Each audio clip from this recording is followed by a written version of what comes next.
Yo, what's up mga pale?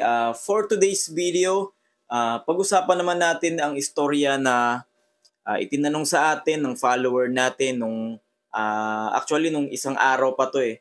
Pero ngayon ko lang siya itatopic dito sa YouTube channel natin kasi tinanong niya bakit karamihan daw sa mga Pilipino is hindi umaangat sa buhay.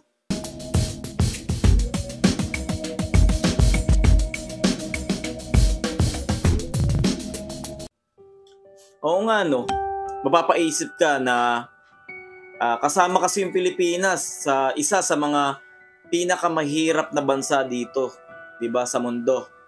So, pag-usapan natin, bakit nga ba maraming mahirap dito sa atin, dito sa Pilipinas? Bakit nga ba tayo mahirap? 'Di ba? Pag-usapan natin ngayon mga pale, ikaw, bakit ka ba mahirap?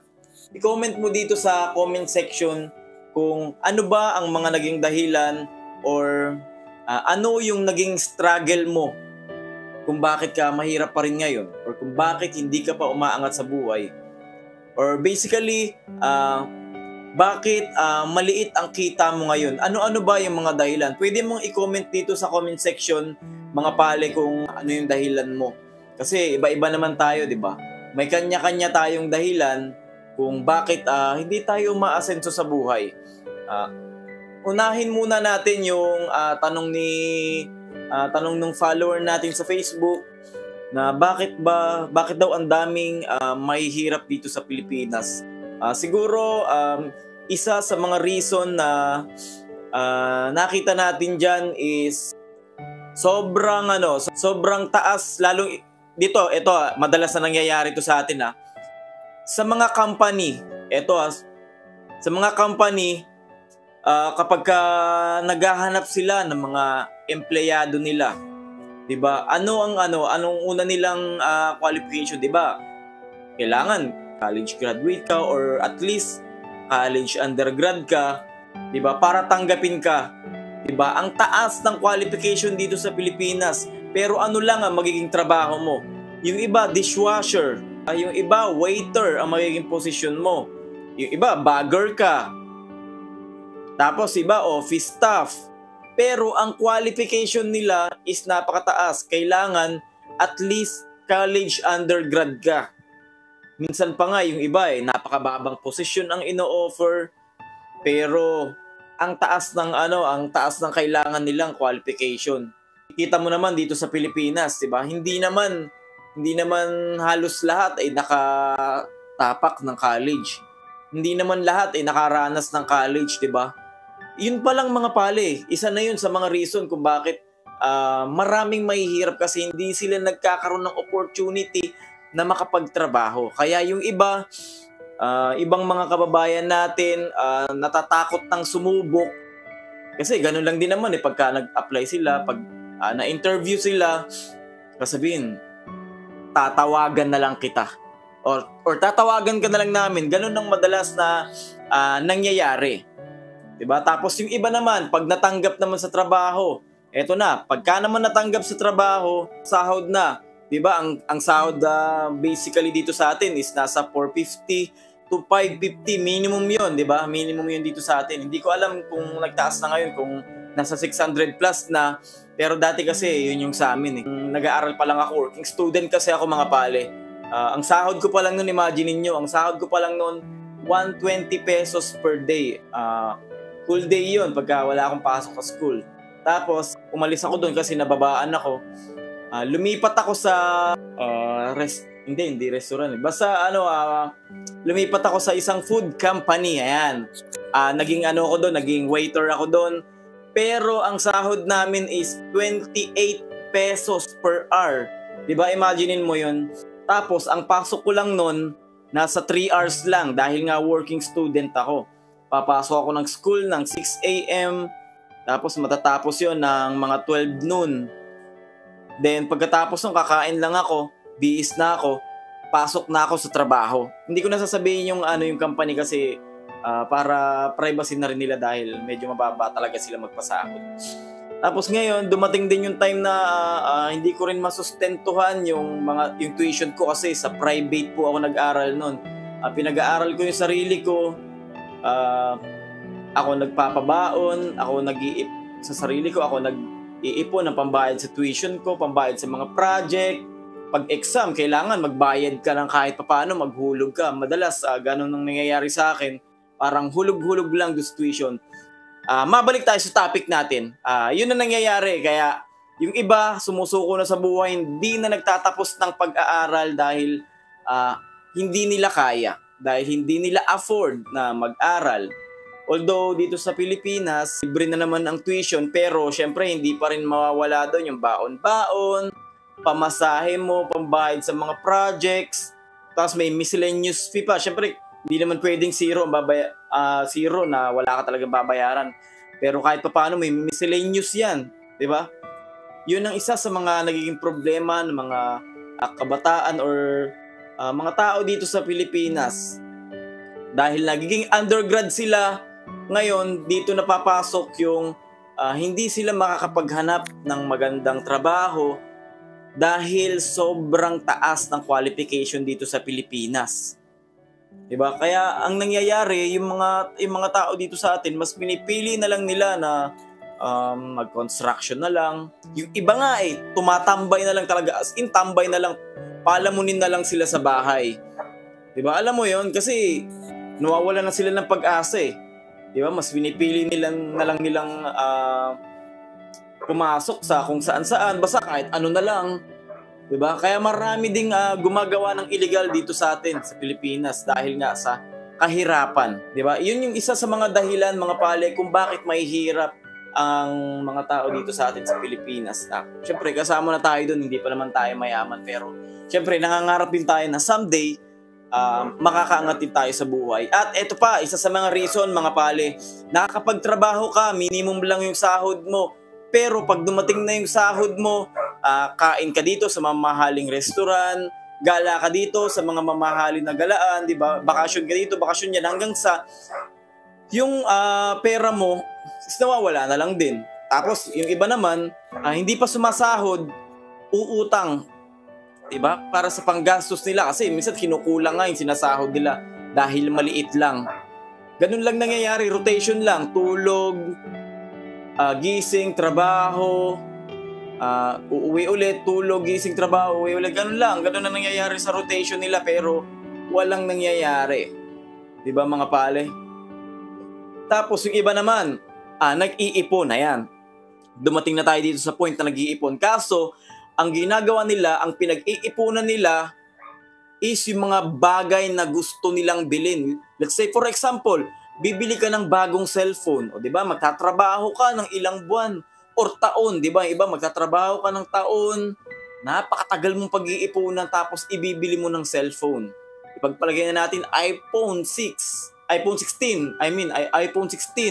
bibili ka, 'di ba? Napakamahal nun. O para sa isang ordinaryong tao, matagal na nating pag-iipunan yun, mga pale. Pero yung mga ganong bagay, mga pale, ay lumilipas at bumababa ang value habang tumatagal. Yun yung hindi naiisip ng mga Pilipino. Diba? Bibili ng sapatos na mamahalin. Bibili ng relo. Diba? Tapos kung ano na pang mamahaling damit, mamahaling short.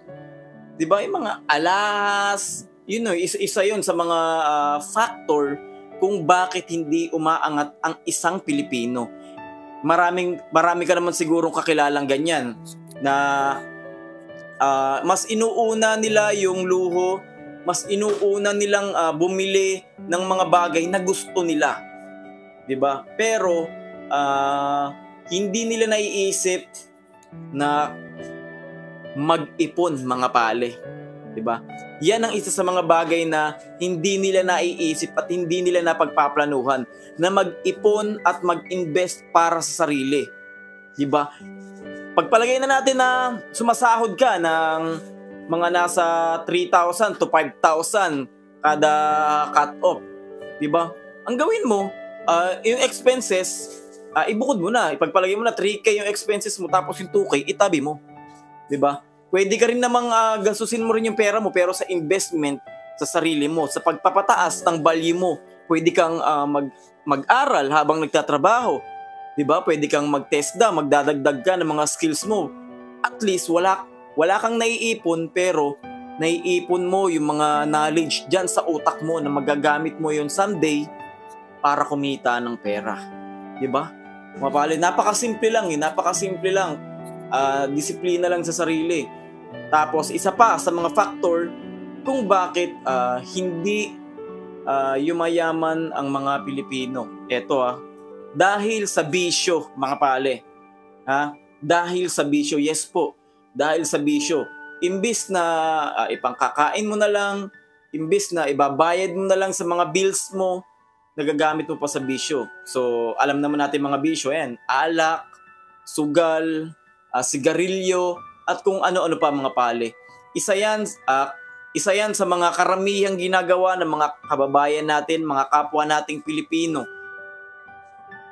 'Di ba, na hindi ba pumapasok sa isip nila na gusto ko ring umasenso, na gusto ko ring umangat sa buhay, 'di ba? Although naiisip naman nila 'yun, pero hindi nila ginagawa ng paraan para umangat sila sa buhay. Ganun lang mga pali, kailangan natin ng disiplina sa sarili. Kailangan natin ng kailangan nating matuto sa buhay. Kasi kung puro sarap lang, kakain ka nga sa labas. Yung iba nga, di ba, kasabihan nga ng iba, YOLO. You only live once. O di ba?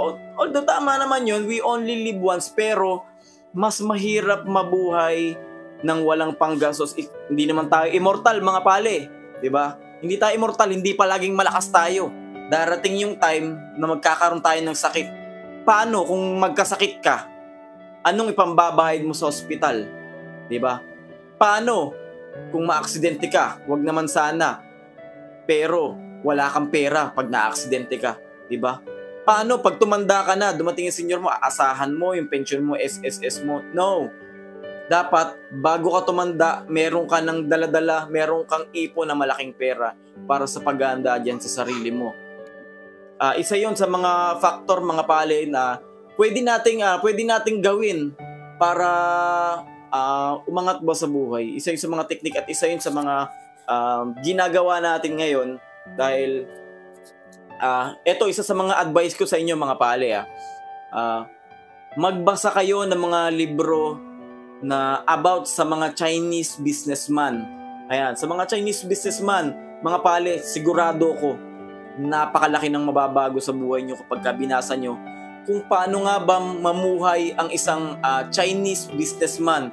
Promise, makakakita ka sa kanila na milyonaryo, diba? Milyonaryo, napakadaming sasakyan, napakadaming negosyo, pero tingnan mo yung forma, diba? Yung mga suot nilang damit, mga mumurahin lang, yung mga tigti 35 lang sa makikita mo sa Tiangge, diba? Imagine mo, pansinin mo yung mga Pilipino, pormadong-pormado. Angas ang porma yun, ang ganda ng relo, naka-gold, nakamamahaling sapatos, nakamamahaling damit.